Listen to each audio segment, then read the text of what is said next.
우리 중에 누구든지 자기를 위하여 사는 자가 없고 자기를 위하여 죽는 자도 없도다.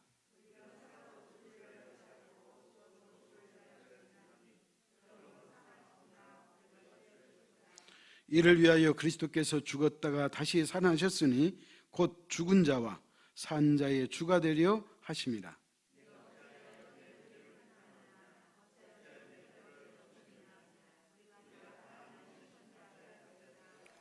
기록되었으되 주께서 이르시되 내가 살았노니 모든 무릎이 내게 꿇을 것이요 모든 혀가 하나님께 자백하리라 하였느니라. 아멘. 우리가 신앙생활을 하다 보면 신앙의 초점이 흐려질 때가 있어요. 이거는 목사도 마찬가지죠. 어떻게 일관되게 어떻게 항상 뜨겁고 이렇게 하겠어요. 근데 어쨌든 신앙의 초점이 흐려지게 되면 어떤 결과가 나오느냐? 그것은 우리가 써야 될 곳에 우리의 에너지를 쓰지 못하고 다른 데에 쓴다는 거예요. 그러니까 우리 노력이 헛것이 되고 만다, 그런 말이에요. 우리가 예수님께서 좌로나 우로나 치우치지 말라 그런 말씀 있잖아요. 구약에도 그렇고. 그러니까 신앙의 초점이 흐려진다는 것은 곁길로 간다 이 말이에요. 반듯한 신앙의 길이 아닌 곁길로 가게 되면 우리는 우리의 삶이 낭비가 될 수밖에 없다, 그런 말이에요. 사실 이거는 다 우리가 경험하는 거잖아요. 어렸을 때 여러분 집에 다 옛날에 아궁이가 있었잖아요. 아궁이 불을 피우는데 아궁이 군불을 피우면 방이 따뜻해야 되잖아요. 근데 따뜻하지 않을 때가 있어요. 왜 그런 줄 아세요? 고래가 막혀서 그래요. 불길이 들어가는 곳을 고래라 그래요. 그래서 옛날에 저희 아버지께서 대나무가 얇으면서 긴 거 있잖아요. 그 끄트리를 이렇게 뭉쳐가지고 그래서 고래 청소하신다 그러거든요. 그래서 긁어내가지고 고래를 청소하면 불을 피우면 화력이 있어가지고 방이 따뜻한 거예요. 마찬가지로 우리의 신앙이 곁길로 가면 힘만 들어요. 고래가 막히면 불을 떼기는 떼는데 나무는 타기는 타는데 열은 안 나오고 연기는 나가지고 눈은 맵고, 그것처럼 신앙도 그렇다는 거예요. 그렇기 때문에 우리가 신앙을 잘 간수하고 신앙을 잘 유지한다는 것이 얼마나 중요한지 몰라요. 지금 지난 시간부터 우리가 로마서 14장을 통해서 로마 교회 안에 어려운 갈등이 있었다 그랬죠. 그 갈등이 뭐라 그랬죠? 두 가지라 그랬어요. 하나는 뭐냐? 고기를 먹여야 되느냐 말아야 되느냐 하는 문제가 하나 있었고, 또 한 가지는 어떤 특정한 날을 교회가 지켜야 되느냐 마느냐, 이 두 가지로 어려움이 있었는데, 제가 지난주에는 고기 먹는 얘기만 제가 했어요. 왜냐하면 그 날을 지키느냐 마느냐도 대동소이하는 그런 내용이기 때문에 그랬어요. 자, 근데 어쨌든 이것 때문에 뭐가 있었어요? 다툼이 있었다는 거예요. 교회가 갈등하고 다툼이 있었는데, 그렇다면 교회가 갈등하고 다툼이 있을 때 그 문제를 해결해야 되잖아요. 자, 그런데 우리가 성경을 읽어서 아시겠지만 성경은 우리의 인생의 모든 해답이 다 들어있어요. 여러분이 지금까지 30년, 50년, 60년, 80년 인생을 살아오면서 여러분이 겪은 그 문제를 한번 가져와 보세요. 그 문제 해답이 성경에 없는지. 성경에 다 있는 거예요. 그러니까 사도 바울이 로마 교회가 이렇게 먹는 문제, 고기를 먹는 문제하고 날짜를, 어떤 날을, 특정한 날을 정해놓고 그 날을 지킬 것인가 말 것인가를 고민해서 갈등하는 그들에게 해결 방법을 제시하는 것이 오늘 본문이라는 거예요.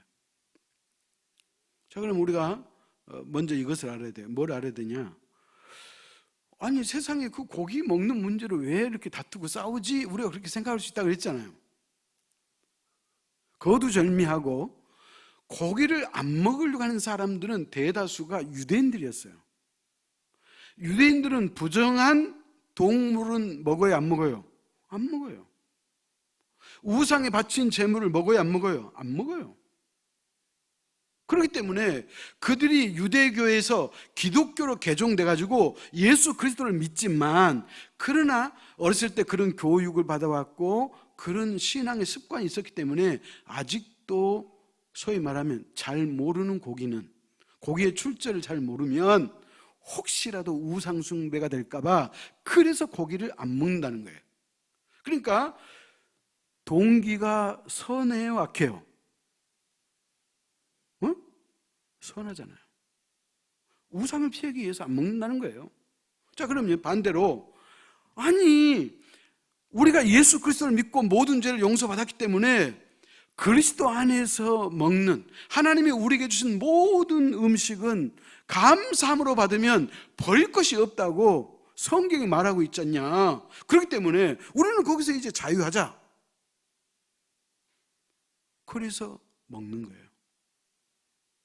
근데 이제 문제는 뭐냐? 좋아. 그렇게 먹는 거 좋아. 좋은데 그 안 먹는다고 이제 그것을 손가락질하고 비판하고 스스로 재판관이 돼가지고 옳으네 그르네 하기 때문에 갈등이 생겼다, 이 말이에요. 그러니까 양쪽 다 동기는 다 좋아요. 선해. 그런데도 불구하고 다툼이 있었다, 그런 말이에요. 자, 그런데 보십시오. 그러면 양쪽 다 선한 동기를 가지고 신앙생활을 열심히 하잖아요. 그죠? 그럼에도 불구하고 뭐가 왔다 그래요? 갈등이 왔어요. 그러면 갈등이 왜 오느냐? 그 학자들의 연구에 의하면 교회가 갈등하는 그 원인이 어디에 있냐면, 그것을 뭐라고 표현하냐면 영적 허영심이 들어있다, 그렇게 말한대요. 뭐라고요? 영적 허영심이 있다는 거예요. 여러분, 허영심 알죠?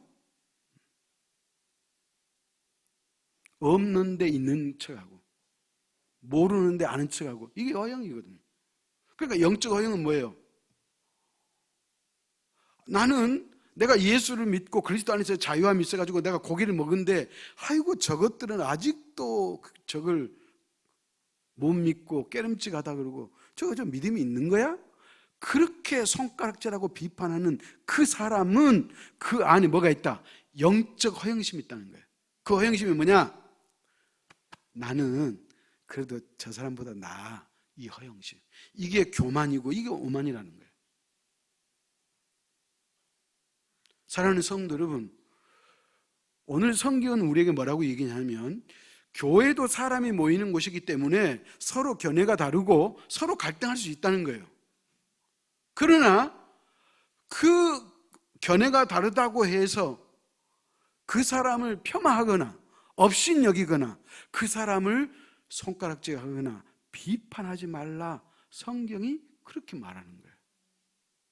왜 그런 줄 아세요? 성경은 우리에게 뭐라고 말하냐? 우리는 다 그리스도 안에서 한 형제이지 않느냐, 그 말이에요. 형제이기 때문에 그래요. 사실 초대교회 고린도 교회도 이런 일이 있었어요. 여러분, 고린도 교회는 솔직히 그 교회는 싸움이 많이 일어났던 교회거든요. 갈등이 많이 일어났던 교회예요. 그 중에 하나가 어떤 거였냐면, 예를 든다면 방언 문제, 방언. 여러분, 초대교회 성령 충만하기 때문에, 여러분 최초의 교회였던 오순절 마가의 다락방이 첫 번째 교회잖아요. 그 예루살렘 초대교회가 성령이 임하니까 방언이 터졌어요. 근데 방언이라고 하는 것은 하나님이 주는 은사이기 때문에 그것은 하나님이 주시기도 하고 안 주시기도 해. 그런데 마치 방언을 받은 사람은 신앙이 잘하고 성숙한 것처럼 느끼고, 방언 못한 사람은 마치 자기는 방언도 못하는 아주 그냥 신앙이 변변치 않는 사람처럼 그렇게 기죽어 있는, 이런 생각을 갖고 사는 사람들이 있었다는 거예요. 고린도 교회가. 여러분, 그게 아니라는 거예요. 방언은 하나님이 주시는 은사이기 때문에, 은사는 다 똑같이 주지 않아요. 사람마다 다르게 주세요. 어떤 사람에게는 방언의 은사를 줘야 될 필요가 있으면 하나님께서 방언의 은사를 주시는 거예요. 어떤 사람에게는 방언의 은사를 안 받아도 열심히 영적으로 신앙적으로 건강하게 자라는 사람에게는 하나님이 안 주실 수 있어요. 근데 방언을 받았네 못 받았네를 가지고 상대를 누르거나 상대보다 내가 더 낫다고 하는 그런 이기심을 가지면 안 된다 그 말이에요. 그래서 오늘 성경은 우리에게 교회가 갈등이 있으면 뭐 하지 마라? 비판하지 마라. 비판하지. 사랑하는 성도 여러분, 우리는 그리스도 안에서 한 부모이신 하나님을 아버지로 모시고 사는 자녀이기에 형제를 미워하지 않기를 축복합니다.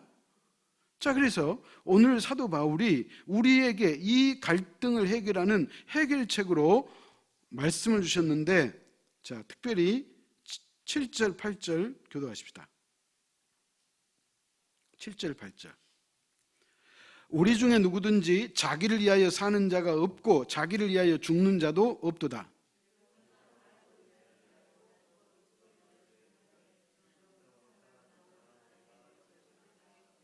봐요. 우리 중에 누구든지 자기를 위해서 사는 자도 없고 자기를 위해서 죽는 자도 없다 그 말이에요. 여러분 이게 무슨 말씀인지 아세요? 여러분이 열심히 새벽부터 일어나서 일하고 수고하고 농사짓고 노동하고 해서 사는 것처럼 느껴지죠? 그렇지 않아요. 성경이 이렇게 말하는 거 뭐냐? 물론 우리가 노력하고 열심히 살긴 하지만 실제로 우리가 사는 것은 하나님이 살게 하시니까 사는 거예요. 그러니까 생과 사는 우리의 의지하고 상관없다는 거예요. 아멘? 여러분 그러잖아요. 내가 살고 싶다고 살고 내가 죽고 싶다고 죽는 거 아니잖아요. 그러니까 삶과 죽음은 우리의 의지하고 상관없기 때문에, 다시 말하면 생명의 주권자가 하나님이시기 때문에, 그래서 우리가 뭐 노력하고 내가 나를 위해서 사는 것이 아니고 하나님이 살게 하시니까 살고 하나님이 나를 불러가시니까 불러간다 그 말이에요. 자, 그러면서 중요한 것은 8절이에요. 우리가 살아도 주를 위하여 살고 죽어도 주를 위하여 죽나니 그러므로 사나 죽으나 우리가 주의 것이로다. 그렇게 말하는 거예요. 우리는 살아도 누구를 위해서? 주를 위해 살고 죽어도 주를 위해 사는 사람이 되는 줄 믿으시기 바랍니다. 자, 그러므로 오늘 본문에서 그렇다면 교회가 갈등이 있었을 때 형제를 비판하거나 업신여기지 말라 그랬죠? 그럼 왜 비판하거나 업신여기지 말라고 하느냐? 그 이유를 오늘 본문은 딱 두 가지로 말씀해줘요. 그 첫 번째가 뭐냐? 모든 성도는 주를 위해서 사는 사람들이기 때문에 그래요.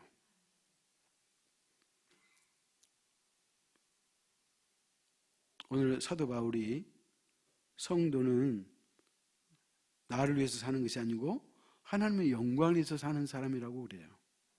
그러니까 우리는 우리의 이 땅의 삶의 목표와 동기는 집 사는 데 있잖아요. 재산을 불리는 데 있잖아요. 성경은 뭐라 그래요? 하나님의 영광을 위하여라고 분명히 말하고 있는 거예요. 그렇기 때문에 그리스도인과 교회 밖에 있는 비그리스도인의 삶의 목적은 달라요. 같을 수가 없어요. 그런데 내가 예수를 믿음에도 불구하고 예수 밖에 신앙이 없는 사람과 삶의 목적이 똑같다면 그것은 내가 믿는다는 거예요? 아니면 헛믿는다는 거예요? 헛믿는다는 거예요. 자, 예를 들어서 이런 거예요. 신앙이 없는 사람은 그 사람은 일평생 누구를 위해서 사느냐? 나를 위해서 살아요. 자기 자신을 위해서 살아요. 아니 여러분 그럴 수밖에 없잖아요. 하나님이 안 계시잖아요. 그러니까 뭐 하나님 앞에 회개할 필요도 없어. 얼마나 편한지 몰라. 우리는 조금만 죄 지으면 뭐 회개해야 되잖아요. 그것 때문에 마음이 걸리고. 근데 교회를 안 다니는 사람은, 아니 다른 우상을 섬기는 사람은 거기서 회개하라고 하지 않기 때문에 그런 어떤 마음고생을 하지 않아요. 그리고 죽은 다음에 천국 가는 줄 모르기 때문에 그 사람들은 뭐냐면 이 땅의 삶이 전부를 아는 거예요. 그러니까 이 땅에서 살아있는 동안에 그냥 잘 먹고 잘 살고 누리고 떵떵거리고 사는 것이, 그게 하나님이 없는 사람의 삶의 목적이에요. 그러나 예수 그리스도를 믿는 성도의 목적은 뭐예요? 하나님의 영광을 위해 사는 사람이에요. 왜 그러느냐? 자, 우리가 예수 그리스도를 믿는 그 순간부터 내가 죄인이라는 것을 알아요. 그리고 이 죄는 그냥 감옥 정도 가는 죄가 아니라 죽을 수밖에 없는 죄인인 걸 아는 거예요. 그리스도를 알면 알수록, 신앙이 깊어지면 깊어질수록 나는 하나님 앞에 큰 죄인인 것을 알아지는 거예요. 그래서 나는 죽을 수밖에 없는 인생이 있구나. 그런데 예수 그리스도가 나를 위해서 십자가에 죽으셨기 때문에 나에게 영원한 생명, 영생을 다시 주셨구나. 이것을 깨달아지는 거예요. 그러니까 하나님 앞에 무슨 마음이 생겨? 감사한 마음이 생기는 거예요. 그래서 이제 나는, 하나님께서 내 목숨은 하나님이 살려주신 것이고 내가 지금 살아가는 것은 하나님이 나에게 덤으로 주신 인생이기 때문에 내가 얼마나 살지 나는 알지 못하지만 하나님의 영광을 위해서 살아야 되겠다, 그런 결심을 가지고 사는 사람이 누구다? 성도라고 말하는 거예요. 그러니까 분명해요. 나를 위해서 사는 사람은 신앙이 없는 사람, 하나님을 위해 사는 사람은 신앙이 있는 사람이에요. 아멘? 그래서 요리문답 1번에서 이렇게 정리해 갖고 있어요. 자, 요리문답 1번 문제.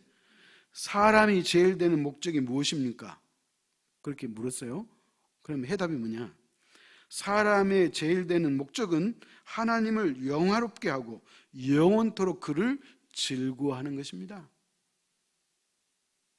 우리가 이 땅에 사는 목적이 하나님을 영화롭게 하는 거예요. 그분을 영광스럽게 하는 거예요. 그분을 높여드리는 거예요. 그리고 영원토록 그를 즐거워한다는 거예요. 하나님을 즐거워하는 거예요. 오늘 아침에 정태부 집사님과 통화하는데, 그래도 우리 집사님이 귀한 말씀 하나 했어. 뭐냐? 자기 아프지, 남편 아프지, 먹고 살라니까 일은 해야 되겠지. 그런데 자기 몸 하나 건사하기가 너무 힘들다는 거예요. 그 남편 지금 병원에 있잖아요. 당신 몸은 아프잖아요. 그래도 하나님이 그래도 감사하게 먹을 것은 주시더라는 거예요. 그러면서 정태비 목사님이 하시는 말씀이 이거예요. 나 이제 남편이고 누구고 내가 신경 못 씁니다. 이제 나는 하나님하고만 삽니다. 그래도 재밌고 심심하지 않아요. 하나님하고만 사는데 재밌고 심심하지 않다는 거예요. 여러분, 이 말은 느껴본 사람만 할 수 있는 일이에요. 사랑하는 성도 여러분, 하나님께서 우리에게 이와 같은 큰 은혜를 주셨기에 우리가 살아도 주를 위하여 살고 죽어도 주를 위해서 죽어야 되는 줄 믿으시기 바랍니다. 자, 찾아가십시다. 고린도후서 5장 15절이에요.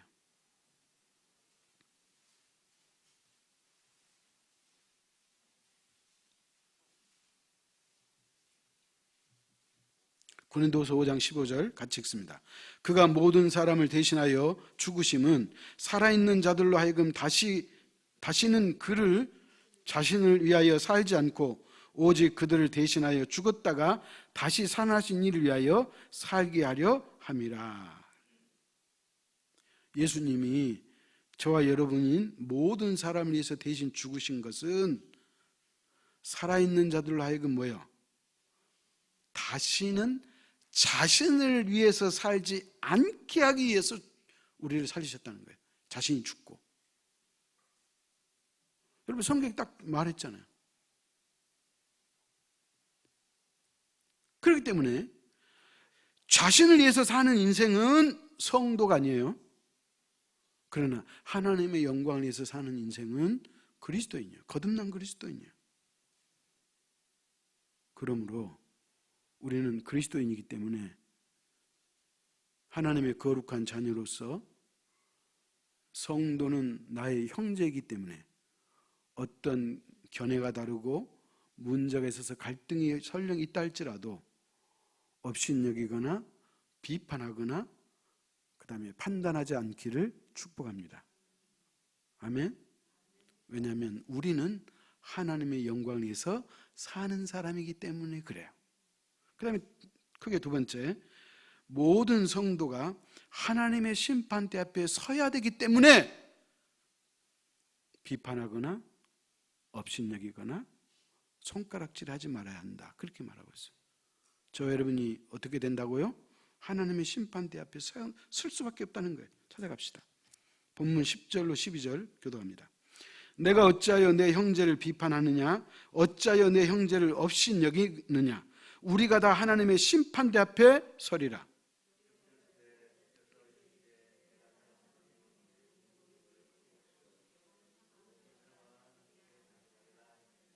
이러므로 우리 각 사람이 자기 일을 하나님께 짓고 하리라. 딱 오늘 이 세 절이 딱딱 한마디씩 하네요. 10절 하나님의 심판대 앞에 설 것이다.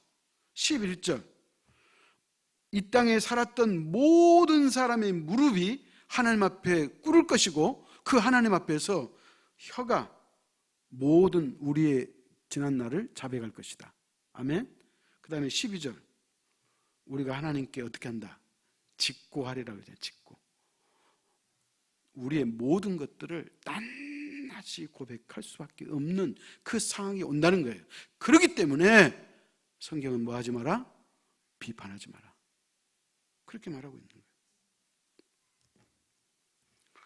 그래서 하나님의 심판대 앞에 선다 그러니까 이제 혹시 이런 생각을 하실 분도 있어.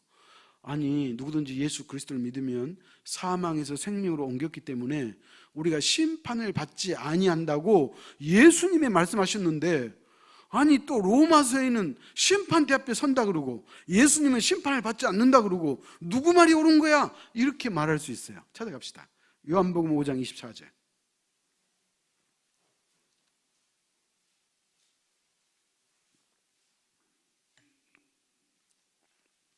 같이 읽습니다.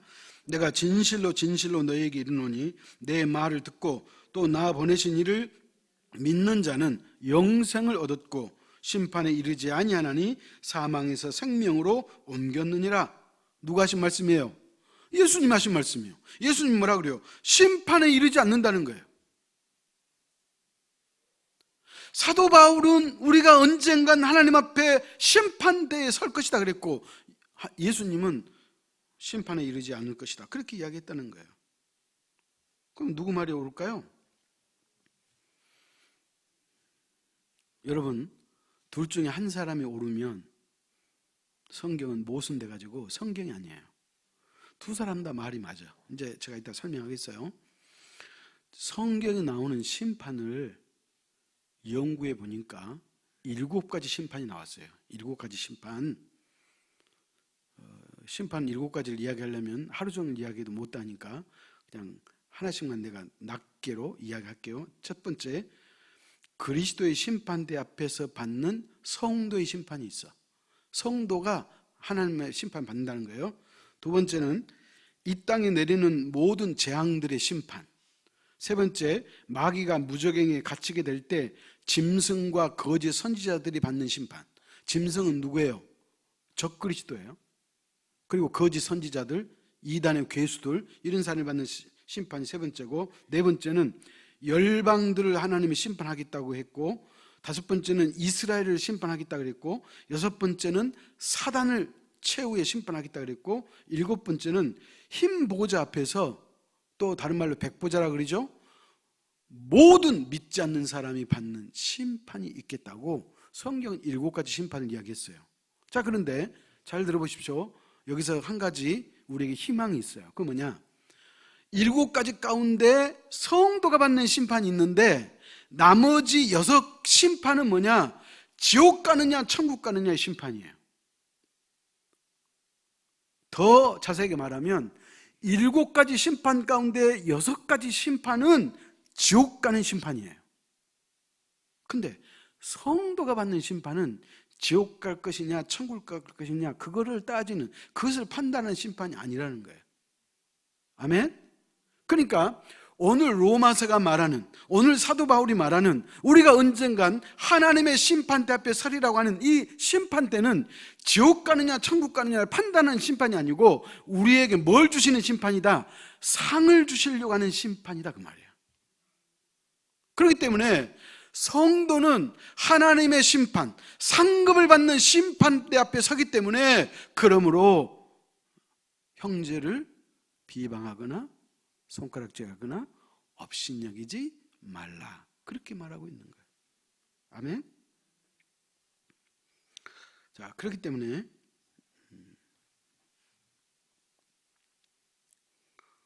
제가 고린도후서 5장 10절 한번 읽어볼게요. 이는 우리가 다 반드시 그리스도의 심판대 앞에 나타나게 되어 각각 선악간에 그 몸으로 행한 것을 따라 받으려 함이라. 자, 그런데 방금 우리가 읽었던 로마서 14장 10절의 심판대하고 고린도후서 5장 10절에서 말하는 심판대는 같은 심판이에요. 자, 무슨 말이냐면, 자, 여러분 올림픽의 기원이 어디죠? 그리스잖아요. 그래서 올림픽을 개최할 때 성화봉송하죠. 그 불을 그리스에서 체화해가지고 가지고 오는 거잖아요. 그러니까 여러분, 이 운동 경기는 소위 말하면 그리스도가 이 땅에 오시기 전부터 있었다는 거예요. 자, 그런데 아까 심판이 7가지라고 했는데 그 7가지 심판 중에 나머지 하나 빼고 6가지는 지옥 가는 심판이라고 그랬잖아요. 그죠? 그런데 로마서 14장 10절, 고린도후서 5장 10절 여기서 나오는 심판대는 어떤 심판이냐? 이제 경기를 한다고 가정하십시다. 경기장에 선수들 모였어요. 그럼 제가 심판이에요. 여러분들이 선수고 제가 심판이에요. 그럼 심판이 하는 역할이 크게 2가지가 있어요. 하나는 뭐냐? 이 경기 운영을 질서 있게 잘하는, 그리고 공평하게 잘하는 것이 그게 심판의 첫 번째 역할이에요. 2번째는 뭐냐? 경기를 했는데 반칙을 썼어요. 그러면 심판이 어떻게 해요? 그 선수의 자격을 박탈하는 역할을 운동경기 심판관이 하는 거예요. 그러니까 오늘 사도 바울이 말하는 이 하나님의 심판대는 법정에 재판하는 심판대가 아니라 운동경기를 하는 그 운동장에서 경기 심판관의 심판대예요. 그러면 여러분, 운동장에서 다 다름질할지라도 상을 받는 사람은 단 한 사람이라고 했잖아요. 아멘? 자, 그렇기 때문에 상을 받는 심판대라는 거예요. 상을 받는. 그러므로 사랑하는 성도 여러분이요, 예수 그리스도를 믿는 사람은 법정의 재판대가 아니라 상을 받는 재판대인 것을 믿으시기 바랍니다. 그렇기 때문에 여러분, 얼마나 우리가 감사해요. 찾아갑시다. 빌립보서 3장 13절 14절이에요.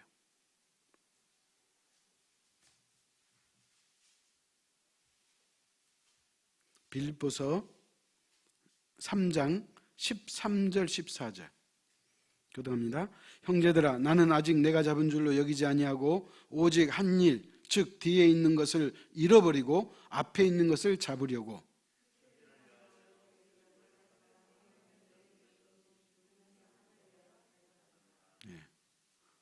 자, 사도 바울이 하는 말이잖아요. 자, 내용은 이거예요. 그리스도 예수 안에서 이 말은 내가 믿음으로 이 말이에요. 믿는 사람으로서 이 말이에요. 나는 믿는 사람으로서 하나님이 위해서 주시는 그 부르심의 상급을 위해서 내가 쫓아간다, 달려간다고 말이에요. 그러니까 여러분, 예수 믿는 사람은 뭘 위해서 달려가야 돼요? 하나님이 예배해 놓으신 그 상을 위해서 달려가는 거예요. 이미 우리는 예수 그리스도를 믿음으로 구원을 받았기 때문에 우리는 지옥 갈 이유가 없어요. 그러므로 이제 우리가 하나님의 나라에 가면 하나님께서 우리에게 상급을 주신다고 했기 때문에 그 상급을 위해서 가는 사람이 성도인 것을 믿으시기 바랍니다. 그렇기 때문에 이 하나님의 주시는 상급의 심판대는 뭐냐? 우리의 지나온 모든 인생을 결산하는 심판대라고 보면 돼. 하나님이 우리에게 상을 줄 때 이유 없이 주시겠어요? 아니잖아요.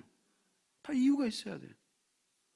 여러분이 주를 위해서 어떻게 살았고, 여러분이 주님의 몸된 교회를 위해서 어떻게 봉사하고 헌신했으며, 여러분이 선교하는 일에 여러분이 연약한 자를 위해서 여러분이 노력하고 애쓴, 그러니까 여러분의 모든 헌신을 하나님은 다 알고 계신다는 거예요. 여러분 요한계시록에 하나님 앞에 두 책이 있다 그랬잖아요. 하나는 행위의 책이 있고 하나는 생명록의 책이 있다 그랬어요. 그러니까 우리가 잘 살아야 돼, 못 살아야 돼? 신앙생활 대충 해야 돼, 열심히 해야 돼? 여러분, 왜? 사도 바울도 그랬잖아요. 내가 그리스도 예수 안에서 하나님이 위해서 부르시는 부르심의 상을 위하여 내가 달려가노라. 아이고 목사님, 나 천국 같은, 나 상 같은 거 안 바래요. 나 구원만 받았으면 좋겠어요. 여러분 그러지 마요. 하나님 주는 상은 얼마나 큰데. 응? 이 땅에서 상급 받아도 잠깐이잖아요. 하나님이 우리 주시는 그 영원한 하나님의 나라에서 주실 그 상급이 어마어마하잖아요. 그래서 언젠간 제가 이런 그 예화를 들었을 거예요. 갑자기 생각나서 이야기하는 거예요. 제목이 대저택이에요. 어떤 사람이 예수를 잘 믿는 사람이에요. 잘 믿는 사람. 예수를 잘 믿는 사람이니까 당연히 천국 갔잖아요. 천국 갔어. 주님께서 잘 왔다고 막 안아주시고 깨안아주시고 막 칭찬을 해주시고 막 등을 따둑따둑 해줬어. 그리고 나서 천국에서 살 집을 천사가 안내준다고 따라가거라 그랬어요. 그랬더니 천국의 그 자기가 살 집들은 모든 집이 다 좋기는 해. 뭐 상상할 수 없이 좋기는 좋아. 그런데 그 옆에 동네를 봤더니 뭐 으리으리해.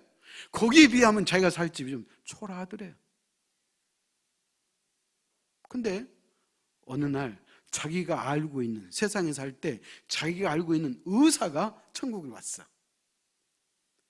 그런데 그 의사는 가만히 봤더니 자기가 사는 천국집보다 더 으리란 집으로 가더래.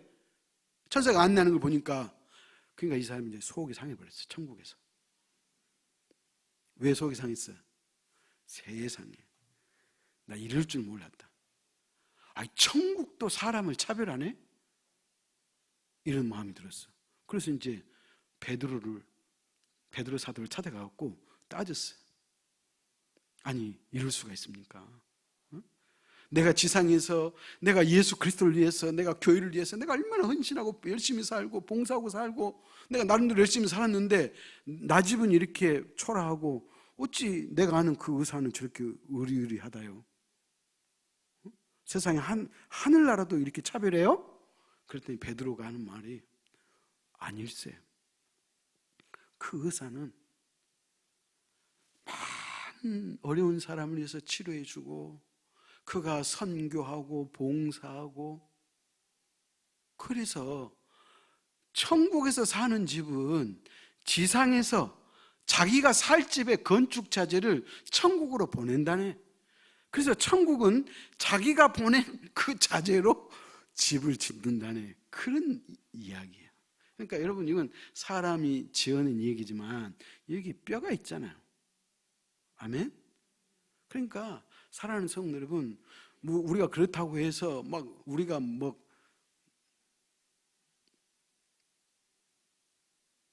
그렇게 크게 생각할 필요 없어요. 여러분의 형편 안에서, 여러분이 사는 그 환경 가운데서 좀 조금이라도 노력하시라는 거예요. 주를 위해서, 주님의 몸된 교회를 위해서. 여기 오늘 광고 시간에 말씀드리려고 했다가 너무 많아가지고 제가 뺐는데, 생각이 담겨있는 글에 보면 관계의 축복이라고 제가 어젯밤에 상당히 정성을 들여 썼는데 요지가 뭐냐, 우리 재활교회 가족들은 2022년도 표어가 함께 갑시다 이기 때문에 4가지를 실천하자는 의미로 제가 썼어요. 그래서 여러분 밑에 보면 숫자 1, 2, 3, 4 있죠? 있어요? 없어요? 이 4가지를 꼭 할 수 있기를 축복합니다. 여러분이 이렇게 살 때 하늘나라에 상급이 있을 줄 믿으시기 바랍니다. 그렇기 때문에 우리가 천국에 가면, 우리가 이 다음에 하나님의 심판대 앞에 서기 때문에, 그래서 교회 안에서 갈등을 유발하는, 갈등의 주된 원인자가 되지 말고 갈등을 해결하고 화해자로 살아갈 수 있기를 축복합니다. 크게 성경이 우리에게 요구하는 2가지 핵심 내용이에요. 그래서 지난 주일날 설교 제목이 뭐였어요? 형제를 뭐예요? 받아들이십시오 그랬잖아요. 형제를 받아들이라는 거예요. 용납하라는 거예요. 그래야지 갈등을 해결할 수 있다는 거예요. 결론입니다. 오늘 본문이 우리에게 주는 핵심 키워드가 2개였는데, 첫째는 나의 삶의 목적은 누구를 위해서 산다? 주를 위해서 산다. 하나님의 영광을 위해서 사는 거예요. 이게 목적이 돼야 돼요. 이것이 목적이 되지 않으면 여러분은 여러분의 인생을 낭비하는 거예요. 그 다음에 마지막 2번째는 나는 하나님의 심판대 앞에서 결산해야 하는 사람인 것을 알아야 된다는 거예요. 그렇기 때문에 내가 이 땅에서 분란을 일으키고 갈등을 일으키고 선한 일을 못하고 남에게 피해만 주고 이렇게 내가 인생을 살면, 이 다음에 내가 예수를 믿기 때문에 하나님의 심판대 앞에, 상 주시는 심판대 앞에 설 텐데 그때 상이 있을까요? 없을까요? 없다 그 말이에요. 그래서 그날이 있음을 알고, 그날이 있음을 알고 우리가 어떻게 살아야 된다? 첫째는 하나님의 영광을 위해 살고, 2번째는 누구를 위해 산다고요? 하나님의 심판대 앞에 있어야 됨을 알고 상을 위해 살자는 거예요. 그러니까 심판대가 있다는 걸 기억하자는 거예요. 그래서 우리 재활교회 성도 여러분들은 정말로 제가 여러분 듣기 좋으라고 드린 말씀은 아니고, 우리 교회 성도님들은 적어도 최소한 73력은 하는 분들이에요. 그렇기 때문에 이것을 유지하시고 열심히 살으셔서 하나님 앞에 서는 날 하나님이 상 주시려고 준비하고 계실 텐데, 그 상을 받는 저와 여러분 될 수 있기를 축원합니다. 기도하겠습니다. 하나님 아버지, 은혜와 사랑을 감사합니다. 하나님이 우리를 얼마나 사랑하셨으면 일평생 서로 의지하고 격려하며 그리스도 안에서 한 형제가 되고 하나님의 자녀로 함께 살 수 있는 아름다운 교회 공동체를 우리에게 허락해 주신 아버지 하나님을 찬양합니다. 하나님은 우리의 아버지요, 우리는 그분의 자녀로서 한 형제요 자매이기 때문에 결코 교회 안에서 서로 비판하거나 서로 업신여기거나 스스로 재판관이 돼서 판단하는 그런 어리석은 일을 범하지 않는 지혜로운 그리스도인이 될 수 있도록 주님, 우리를 축복하여 주옵소서. 우리가 우리의 형제를 비판하지 않아야 될 이유가 있다면 그것은 바로 하나님의 영광을 위해서 살아야 되기 때문인 것을 우리가 깨닫습니다. 아버지 하나님, 나를 위해서 사는 사람은 신앙이 없는 사람의 삶이요, 주를 위해 사는 사람은 신앙이 있는 삶인 것을 믿사옵고, 주를 위해 사는 자이기 때문에 비판하지 않기를 원하고, 그리고 언젠가는 우리가 상을 주시는 하나님의 심판대, 그리스도의 심판대 앞에 설 터인데, 아버지 하나님, 그때 초라한 상을 받는 그런 삶이 아니라 하나님이 우리에게 주시는 풍성한 삶의 주인이 될 수 있는 우리 모두가 되도록 축복하여 주옵소서. 예수님의 이름으로 기도하옵나이다. 아멘.